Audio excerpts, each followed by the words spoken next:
بسم اللہ الرحمن الرحیم۔ جو سلسلہ گفتگو چل رہی ہے آپس میں اختلاف اور مسلمانوں میں فوٹ پیدا کرنے کی، جو لوگ محنتیں، کوششیں اور سازشیں کر رہے ہیں،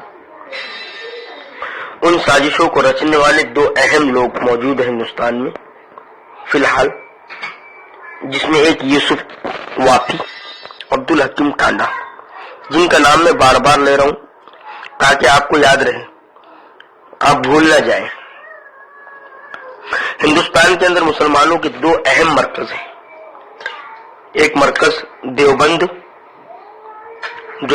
جو مسلمانوں کا علمی عالمی مرکز ہے، دوسرا مرکز نظام الدین جو مسلمانوں کا عملی عالمی مرکز ہے، دعوت و تبلیغ سے تعلق رکھنے والوں کا۔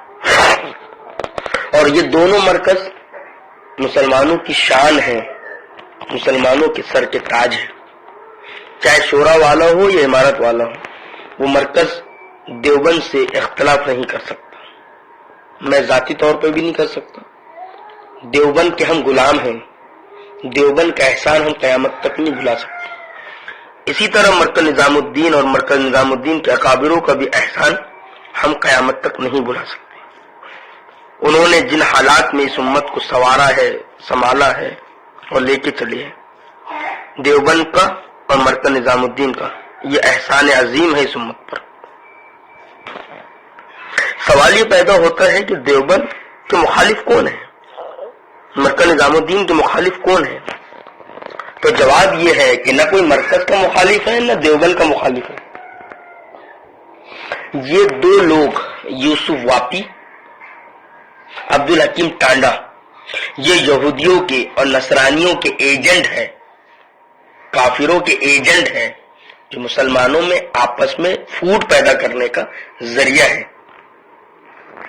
ان لوگوں کو اسپیشل اس کام کے لیے مخصوص یہ کام دیا گیا ہے کہ تم آپس میں لڑوانے کی محنت کرو، فوٹ ڈالنے کی محنت کرو، کیونکہ آج تک یہودیوں کی کوئی بھی چال اور سازش کامیاب نہیں ہو سکی کہ دیوبند کو توڑ دیا جائے۔ آج تک کوئی طاقت ایسی پیدا نہیں ہوئی جو دیوبند کو توڑ دے، کوئی بھی باطل طاقت، اور کوئی بھی باطل طاقت نظام الدین کو توڑنے کے لیے کھڑی نہیں ہو سکی۔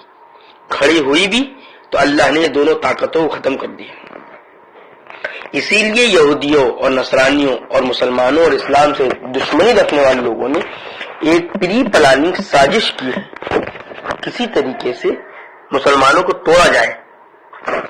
اس لیے ان دونوں کو خریدا گیا اور اس کام پر لگایا گیا کہ باقاعدہ آپ لوگوں کو فون لگاؤ، عمارت والوں کو فون لگاؤ، ان کو الٹا سیدھا بولو، ان کی بات کو ریکارڈ کرو اور لوگوں تک پہنچاؤ، اور آپس میں مخالفت اور اختلاف اور نفرت پیدا کرو۔ نہ یوسف واپی اور عبدالحکیم ٹانڈا نہ شورا والے ہیں نہ عمارت والے ہیں، بلکہ یہ کافروں کے ایجنٹ ہیں جو مسلمانوں میں آپس میں نفرت پھیلانے کا کام کر رہے ہیں۔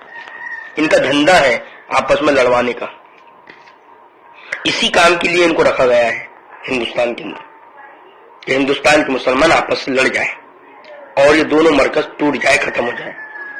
اس لیے میری درخواست ہے دونوں فریق سے، چاہے شورا والے ہو یا عمارت والے، ان حرامی اور ناپاک اور کمینے یہودیوں کے ایجنٹ کو اپنے مقصد میں کامیاب نہ ہونے دے اور ان کے خلاف میں سازش، ان کے خلاف میں مہم چلائے کہ ہمارا ان سے کوئی تعلق نہیں ہے، یہ اپنا موقف ظاہر کرے، کیونکہ یہ دونوں دیوبند کا سہارا لے کر نظام الدین اور نظام الدین کے ماننے والوں کو گمراہ کہہ رہے ہیں، کافر کہہ رہے ہیں، اور مولانا صاحب پہ زنا کی تہمت لگا رہے ہیں۔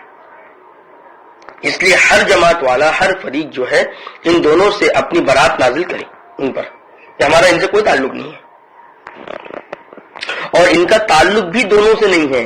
اس کی سب سے بڑی وجہ یہ ہے کہ یوسف واپی اور عبدالحکیم ٹانڈا نظام الدین کو، نظام الدین کے ماننے والوں کو، مولانا صاحب پر گالی گلوچ کرتے ہیں، برا بھلا کہتے ہیں، اور ان پر کفر کے اور یہودیت کے اور نصرانیت کے فتوے لگاتے ہیں، اور بلکہ یہاں تک کہتے ہیں کہ اسرائیل سے ملا ہوا ہے ہاتھ مولانا صاحب کا۔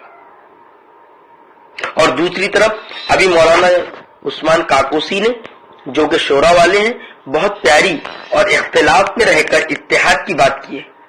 تو یہ یوسف واپی کتا ان پر بھونکنے لگا اور کہنے لگا کہ یوسف واپی یہ کہنے لگا کہ عثمان کاکوسی کو علم نہیں ہے، وہ جھوٹ بیان کرتے ہیں، نعوذ باللہ. اگر یہ شورا والا ہوتا تو شورا والے کے خلاف یہ بات نہ کہتا. اور آگے یہ کہا کہ ابراہیم دیولا کو لوگوں نے بھگوان بنا لیا، ابراہیم دیولا کو لوگوں نے بھگوان سمجھ لیا. میں نہیں سکتا، میں ان سے تعلق نہیں رکھتا. سوال پیدا ہوتا ہے اگر یہ شورا والا ہوتا تو شورا والوں کے لیے یہ الفاظ کہتا کہ ابراہیم دیولا کو بھگوان سمجھ لیا، نعوذ باللہ. ادھر ابراہیم دیولا صاحب دامت برکاتہم العالیہ کو یوسف واپی کمینہ بھگوان کا لفظ استعمال کر رہا ہے، اور دوسری طرف مولانا صاحب کے لیے کہتا ہے کہ یہ دھرم گرو آسارام باپو ہے، نعوذ باللہ.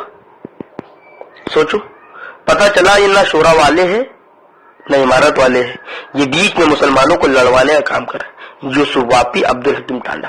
اور ہمارے امراوتی ضلع کے اندر بھی خاص طور سے یہ فون لگا رہے ہیں اور فون لگا کے بات کر رہے ہیں اور آپس میں بھڑکاؤ بھاشن کر رہے ہیں اور ان کی بات کو ریکارڈ کرتے ہیں اور ریکارڈ کر کر جو ہے کاٹ شاٹ کرتے ہیں، ایڈٹ کرتے ہیں، ادھر کی بات ادھر، ادھر کی بات ادھر، اور پھر وائرل کر دیتے ہیں. کیا اس سے محبت پھیلے گی یا نفرت پھیلے گی؟ اور نمبر بھی داخل کر دیتے ہیں تاکہ لوگ ان کو فون لگا کے پریشان کریں. تو یہ حرکت کہاں تک صحیح ہے شریعت میں کہ کسی کی بات کو سننا، بغیر اجازت کے ریکارڈ کرنا، بغیر اجازت کے اس کو سرعام شائع کر دینا غلط بات ہے. اس لیے تمام مفتیان اور علماء سے میری درخواست ہے ان کمینوں کے خلاف میں آواز بلند کریں. یہ آج کے دور کے بہت بڑے فتنے ہیں، مسلمانوں اور اسلام کے دشمن ہیں. یہ سمجھ میں نہیں آ رہے لیکن ہیں. اس لیے میری درخواست ہے ان کے خلاف آواز اٹھانا ضروری ہے، اور ان کی کسی بات کو سن کر آپس میں لڑنا جھگڑنا یہ ہماری کمعقلی اور احمقی ہے اور بے وقوفی ہے. یہ لوگ تو اپنے گھروں میں بیٹھے ہیں، ہم کو آپس میں لڑوا رہے ہیں. اس لیے میری درخواست ہے اس بات کو سمجھے. اللہ مل کی توفیق عطا فرمائے.